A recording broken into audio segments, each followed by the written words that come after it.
What's up YouTube? Yellow Samurai X here with my very first video, and today I want to talk about League of Legends. More specifically, I want to talk about the LCS teams and how they did this split. But before I begin, I kind of want to do a little introduction of myself so you know a little bit about me before I start talking about all these teams. So for me, I've been watching League of Legends esports for about 3 to 4 years now, and I usually go on and off, but because of our situation, I've really been paying attention to the LCS this year. I haven't really paid attention as much to the other regions as I usually do, but this year I've spent a lot of time just watching LCS games, and I have a couple of strong opinions about some of the teams. So I just want to put out there my thoughts on how these teams did and how they can grow going into next year. So first off, I kind of want to talk about the teams that didn't make playoffs this year. I'm probably going to do this in two parts where the first video I'll talk about the teams that didn't make playoffs, and then the next video I'll talk about the teams that did make playoffs. So first off, let's talk about Dignitas, right? So Dignitas, I know there's a lot of talk about Huni's contract and all of this.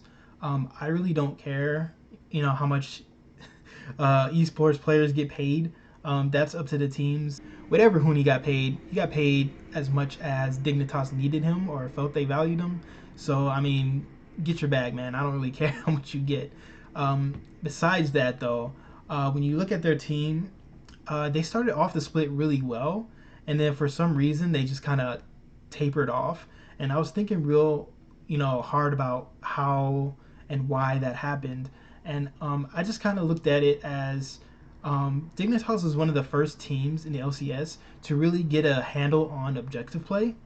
And a lot of that had to do with, I believe, them playing similarly to how Clutch played last year. If you remember from last year, Clutch was really specific on what timings they wanted to do objectives in and all that stuff. And I think that actually translated well for their team in the beginning part of the year. But as the split continued on, more of the other teams started realizing how important objectives were, and objective play across the board got a lot better for all the teams. And so once Dignitas started losing games, it was kind of like they didn't really have an identity of how they wanted to play. And I think that was one of the biggest reasons why they missed playoffs, was because they didn't really have it figured out on how they wanted to play once other teams stepped up their game and was able to play objectives like they were in the beginning of the split. And then and of course this is all talking about teams not including C9, right? Because C9 just kind of mollywopped everybody. This is just like even the top teams and the bottom teams, once they started realizing how important objectives were, it kind of pushed Dignitas to the side, and they just kept on losing games, and they kind of picked up their game a little bit at the end, but they didn't really have the cohesiveness to really challenge the upper teams and to keep their playoff standing. So that was Dignitas. I think a lot of their players really went back to their bad habits once they started losing as well, especially particularly when you talk about Huni. Froggen started off the split really good, and then he kind of like disappeared for a while, and I was like kind of disappointed with him. But then once Dignitas got back to allowing him to play the champions he likes to play and the style he likes to play, he was a lot better.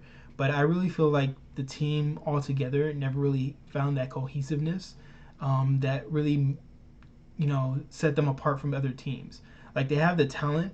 I think Johnson was really good, especially for a rookie, but they had issues with jungle all year long pretty much, and then once it came down to the end, it was just fell all apart. And I know Huni has the opportunity to look for other teams. I don't know how well that search is going to go, considering top lane isn't really a priority for most teams, and it's not exactly a lane where you're just going to go out and try to get someone to make your team better, because the lane itself is not really a dominant one, bar like maybe 2 or 3 teams.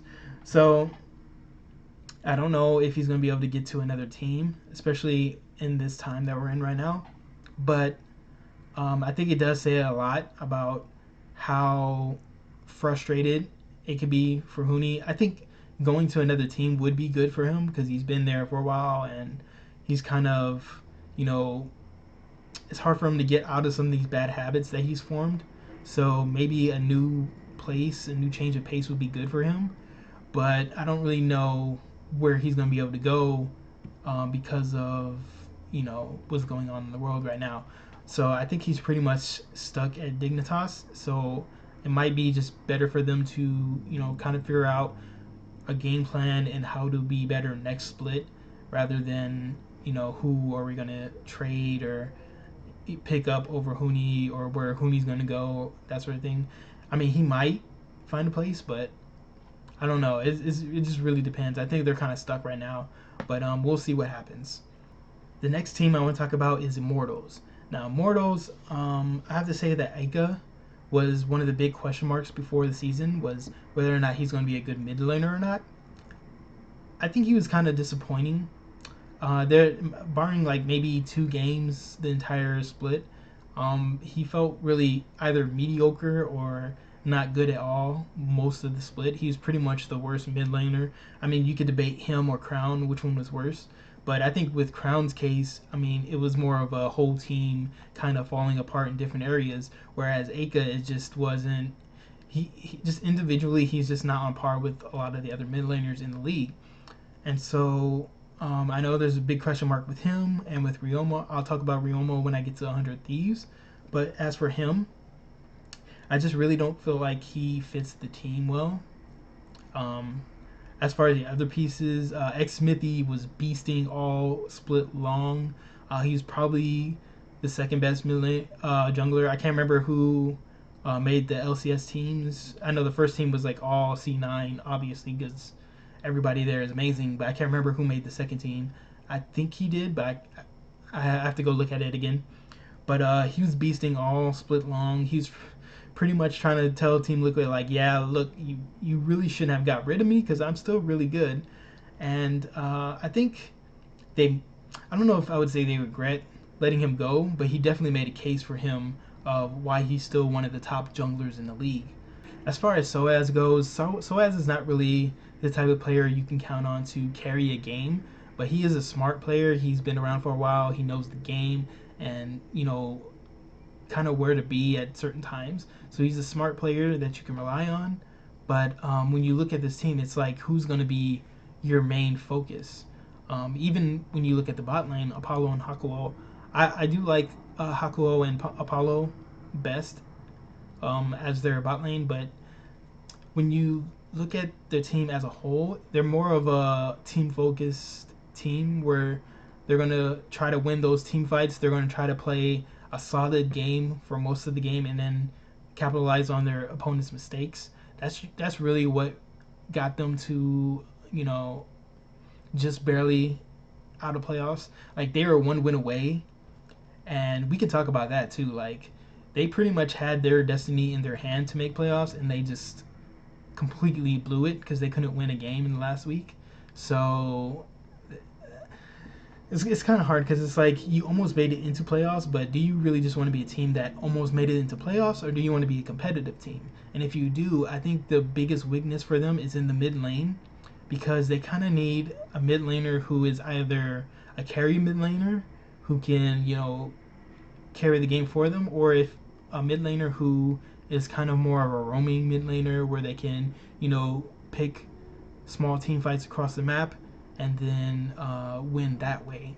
Kind of like FPX a little bit, where you have a guy who kind of will give up lane a little bit sometimes, but they'll be able to create pressure on other places of the map.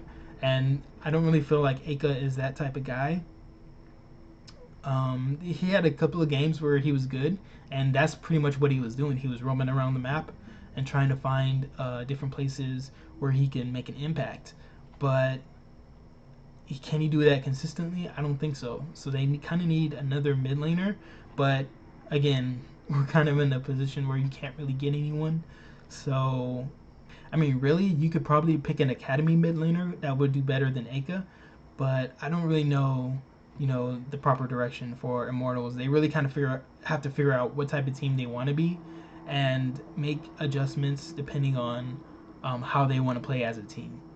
So other than that, I mean, they had a chance to make it into playoffs and they kind of blew it. So that's all I really got to say about that. So next, of course, is probably CLG. I know before the split, a lot of people had CLG not only making playoffs, but probably being one of the best teams in the league. They were one of the teams I had a question mark on at the beginning of the split because I wasn't really sure how the team was going to come together. And at the beginning of the split, they were horrible. So I know everybody had them, doing pretty well on paper, but it just didn't play out that way. The whole issue with Crown, um, yes, switching him out for Pole Belter was great, and I think that is the move for them going forward. But I do still think Crown is a great player. I think it was just, the team as a whole wasn't on the same page. But replacing Crown with that veteran leadership in Pole Belter was a really good move for them. The only thing was I really kind of wished that another team would have come up and picked up Crown before he went back to Korea. I think that's where he is right now. He's back in Korea. Um, so I mean, I do kind of feel like it's a waste of potential, but I definitely feel like there were some teams that probably could have picked him up. Maybe even Immortals. Like I just got done talking about how they need a mid laner, um, but I mean it is what it is. I don't think he's gonna be coming back anytime soon. But as far as Pole Belter is concerned, I think he is the guy moving forward. I know the other big piece was the Biofrost for Smoothie trade at the beginning. I think it was a good trade for both teams. I think Smoothie was actually one of the better players for the team all split long. And then when excuse me, and then when Pole Belter came back in, um, it really was great for the whole team.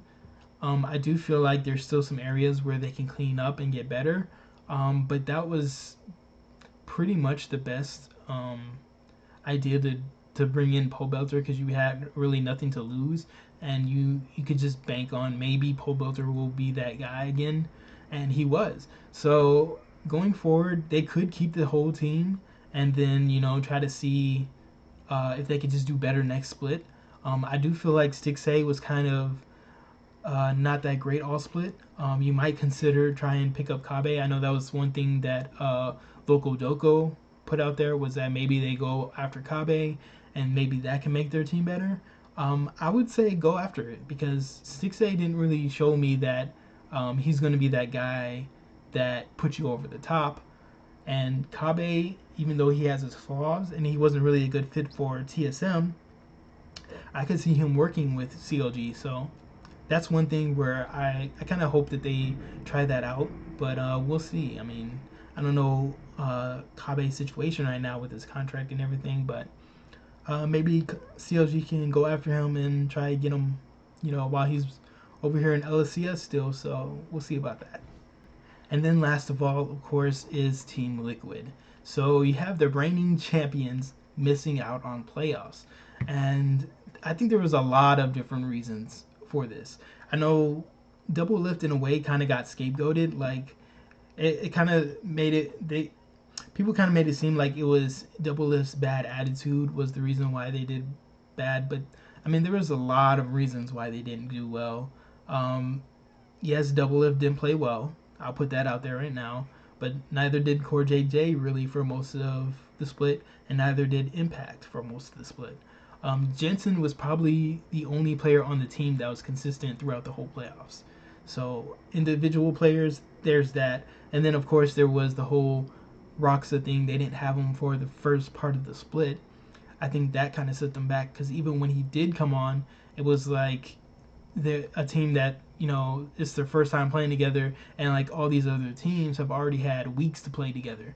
So even though these guys are good, they're still behind all these other teams that have had time to play with each other, which actually brings on another thing was from what I heard, Team Liquid didn't really have a good boot camp before the split. I think that actually had something to do with it as well. I mean, you have to have time to come together and play as a team so you know what you want to do once the split starts. Even if they had done something like, I don't know, go to Europe, I don't know if they could have done that. but they could have gone to Europe and played with Broxa, and then they have some idea of how he's going to fit in once he comes over. Like there was so many different things that they didn't do to prepare for the season. Then there was a lot of things that happening during the season that kind of threw them into a bad position. But also, I think that the coaching for the team was actually kind of bad. I feel um, drafting was really bad all split long. It kind of felt like they were still trying to play like they did last year. But the issue is Smithy's not there anymore, and Broxa doesn't really jungle like Smithy. So it's like you can't really play that style anymore. You gotta move on and play towards the strengths of the players that are currently there. And I don't think they really did that until towards the end of the split. So yeah, now Double Lift is gone. They're probably going to bring in Tactical. Tactical looked good when he played, but I don't know if he looked like the type of guy who's going to, get them back on top. I definitely think that trading away Double Lift will put them back a bit, but we'll see. I do think that they should try maybe looking at the direction for coaching staff. I know a lot of people have been asking Yamato Cannon to come coach for Team Liquid. And I would say that Yamato Cannon is a great coach. Even when you see him analyzing the game post game, or if he's an analyst in the game, he's always giving really great insight to how certain champions are supposed to work and what's going on in the team fights. And I could definitely tell that he not only has a great mind for the game, but still wants to coach. I think he's even mentioned that before, that he still kind of wants to be a coach again. And I think Team Liquid would be a great spot for him because not only is he great with players, but he's seen Broxa play before. He's paid attention to LCS, so he knows kind of the pitfalls of LCS teams versus European teams, which is considered to be a major region that's better than us. So, I mean, he has all that knowledge, and I feel like he would accept that offer if it were given to him. But even if he doesn't, I feel like any team who could pick up Yamato Cannon would be really well off because he's going to be a great coach again. I'm sure of it. But as far as Team Liquid goes, they kind of need to, come together and figure out, what were the issues from last year. Talk about face to face, what issues that each player had, and settle, put that behind them, but also understand, we want to get back on top, we want to win. So what is it that we can do to come together and to win? So I'm looking forward to see what kind of changes Team Liquid makes going into next season, and how they bring their gameplay together. Maybe Tactical is that missing piece that they needed, and we'll see. So anyways, guys, that's my first League of Legends video, and I'm going to be doing another one where I talk about the teams that did make playoffs and kind of how they did during playoffs and how they can get better going into next split. And so I hope you guys look out for that. Definitely leave a like on this video if you liked it, and subscribe if you want to see more videos. But other than that, I hope you guys enjoyed this, and I'll see you guys later.